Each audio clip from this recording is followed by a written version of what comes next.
আজ আমার বার্থডে ছিল না, বাট আমার বার্থডে সেলিব্রেশন ছিল, কারণ আমার বন্ধুরা বাড়িতে আসার কথা ছিল। তো আমি সুন্দর করে সেজেছি গুজেছি, আর শুধু আমি নয়, আমার বন্ধুরাও কিন্তু খুব সুন্দর করে সেজে গুজে আমার বাড়িতে এসছে আমার বার্থডে সেলিব্রেট করবে বলে। এই দিনটাতে না ওরা অনেক এফর্ট দেয় আমাকে স্পেশাল ফিল করানোর জন্য। ইনফ্যাক্ট ওরা সারা বছরই করে, কিন্তু বার্থডের দিন যেন আমাকে আরও একটা প্রিন্সেস প্রিন্সেস ভাইব দেয়, আমার এক্সপেকটেশনস বাড়িয়ে দেয়। আর এই কারণে আমি সবার থেকে ওটাই এক্সপেক্ট করতে থাকি, যে সবাই বোধহয় আমাকে এরমভাবেই ট্রিট করবে, একদম প্রিন্সেসই ট্রিটমেন্ট দেবে আর কি। তো ওরা তো ভীষণ ভালো করে আমার জন্মদিন পালন করেছে, কারণ এই বছরটা আমার এত টাফ যাচ্ছে, এত কঠিন যাচ্ছে, এমন এমন সিচুয়েশনের মধ্যে দিয়ে আমি যাচ্ছি, যে this was much needed.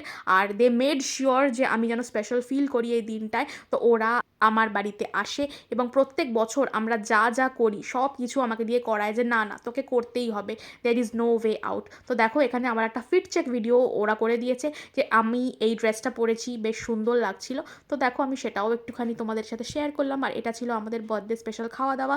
Chicken ছিল, ফিশ কাটলেট ছিল, চাটনি ছিল, স্যালাড ছিল। তো আমরা সবাই একসাথেই খেতে বসে পড়েছিলাম। আর এই যে আমার ফ্রেন্ডসরা, those special pieces of my heart, they are just amazing, আমি কি আর বলবো। আর এটা ছিল আজকের আমার বার্থডে ডেকোরেশন। কেমন লাগলো ভিডিওটা জানিও কিন্তু।